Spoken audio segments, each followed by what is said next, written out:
How long are you going to suffer in silence before you finally scream enough? Pain is inevitable, but misery is a choice.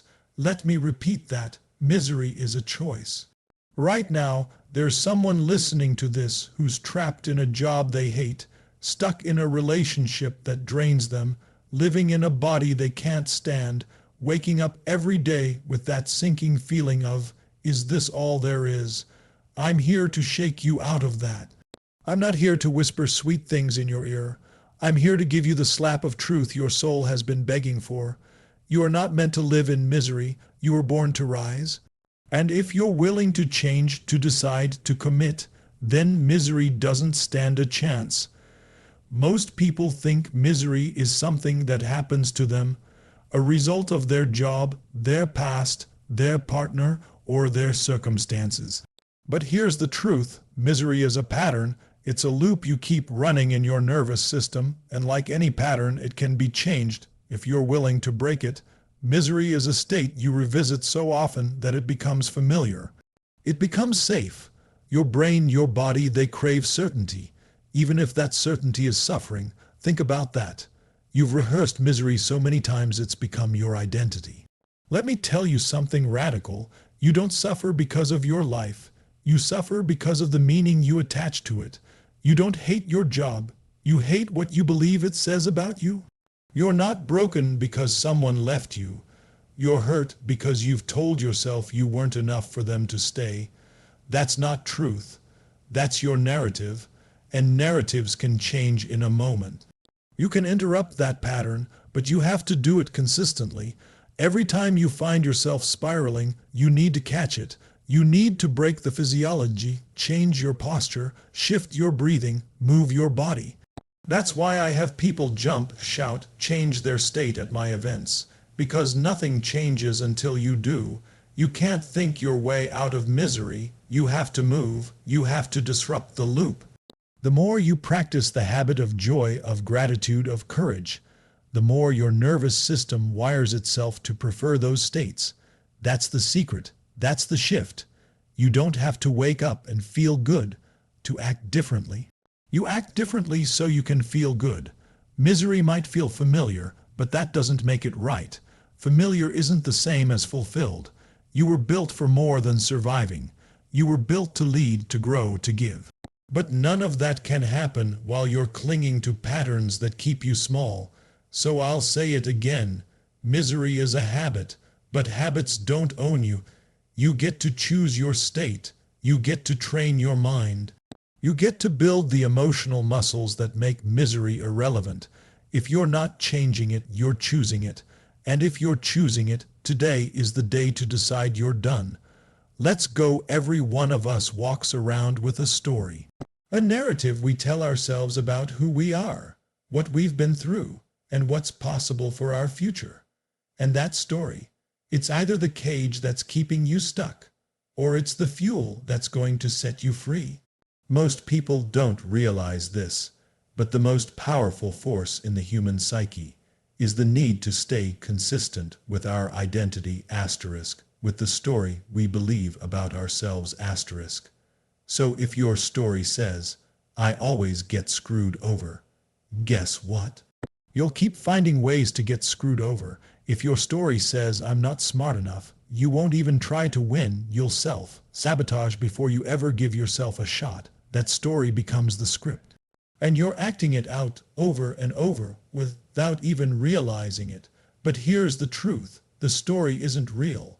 It's not the facts that are holding you back. It's the asterisk, meaning asterisk, you've assigned to the facts. Two people can go through the same trauma. One becomes a victim for life. The other becomes a warrior. Why?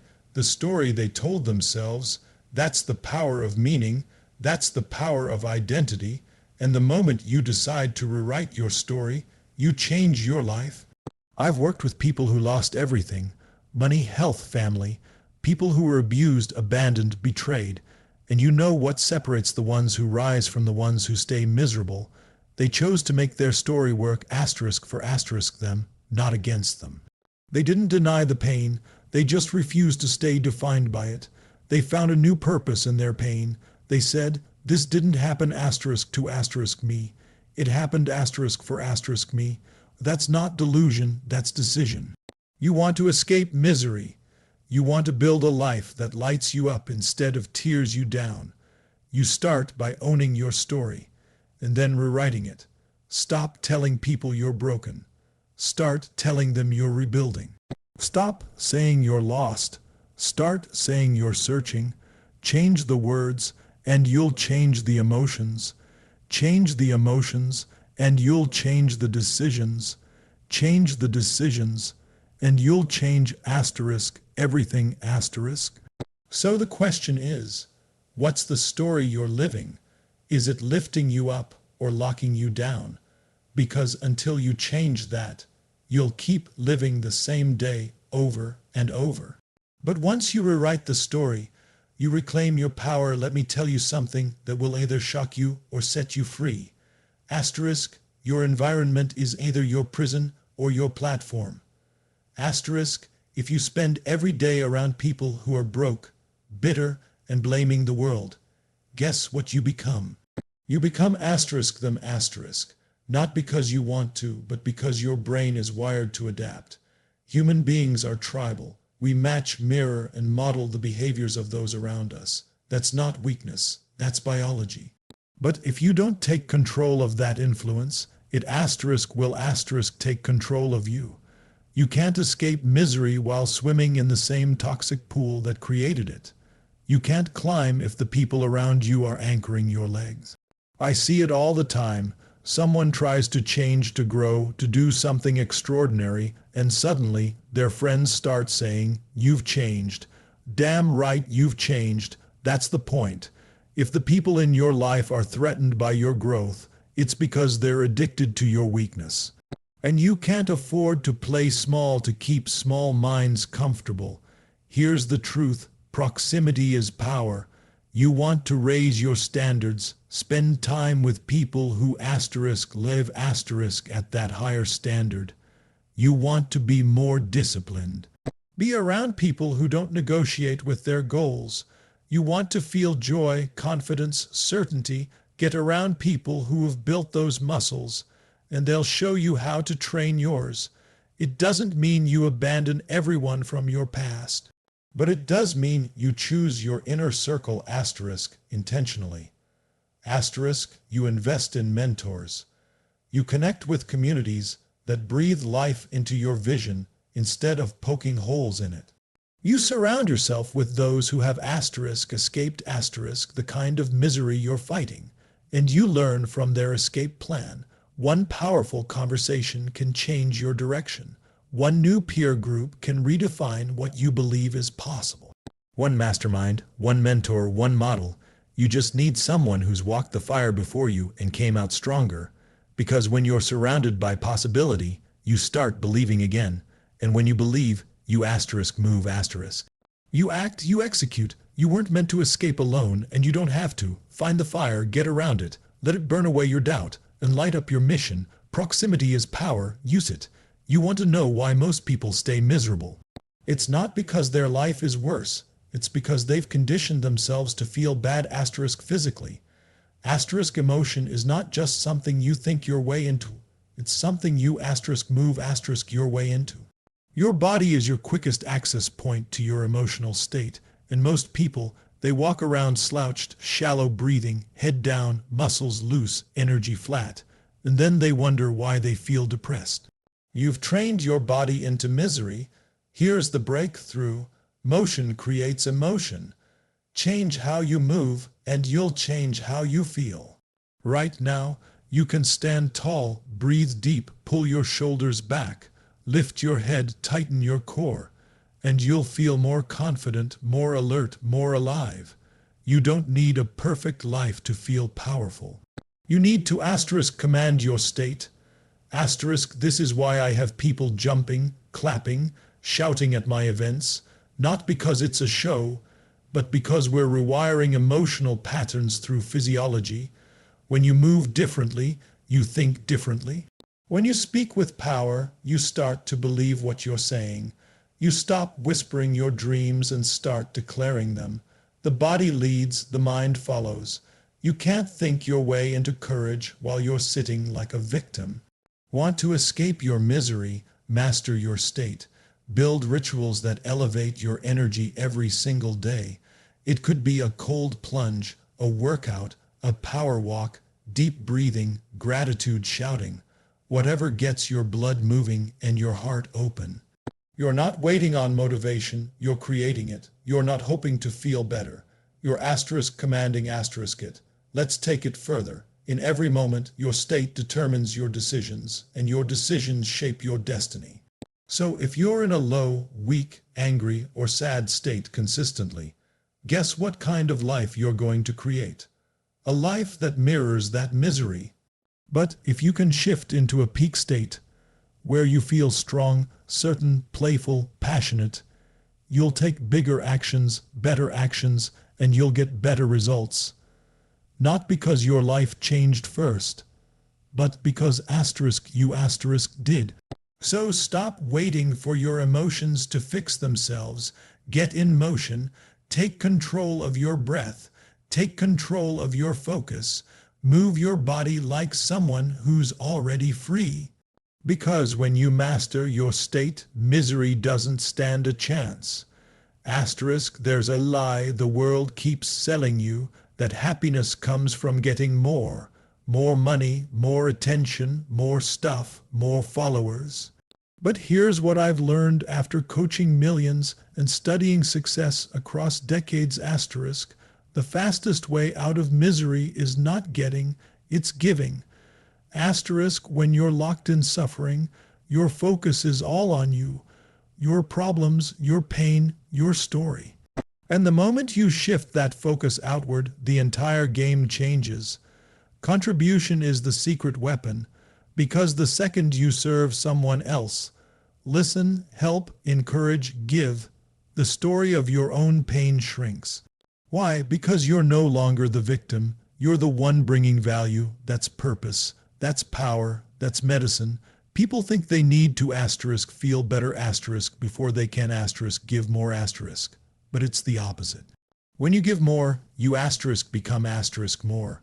And when you become more, you feel better. Think about it. When have you felt most alive? Was it when you bought something? Or was it when you lifted someone up?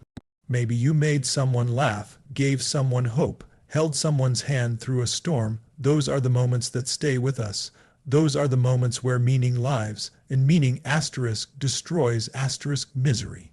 Now, I'm not saying you give at the cost of yourself. I'm saying giving is how you rebuild yourself.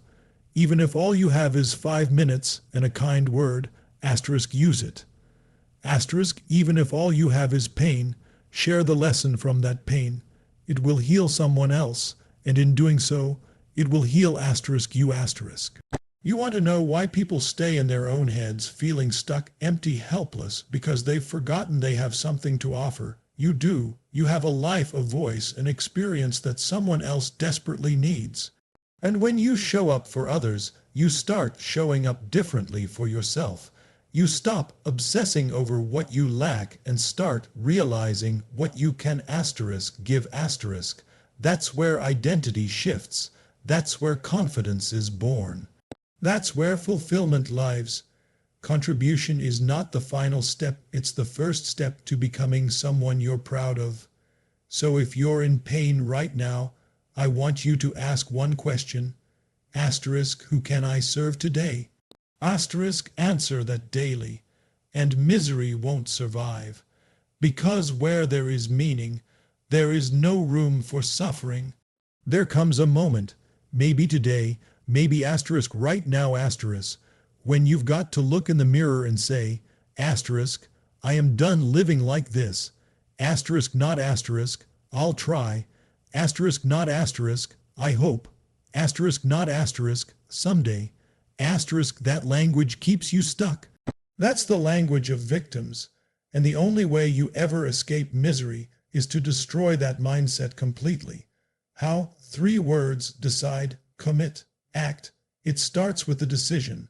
A real decision cuts off all other possibilities. Most people don't make decisions. They make preferences. They prefer to be happy. They prefer to get in shape. They prefer to stop suffering. But preference without decision is powerless. A decision says, this ends now. I don't care how long it takes. I'm not going back. It's the mental line in the sand where your old story dies and your new life begins. Then comes the commitment. That means you burn the boats.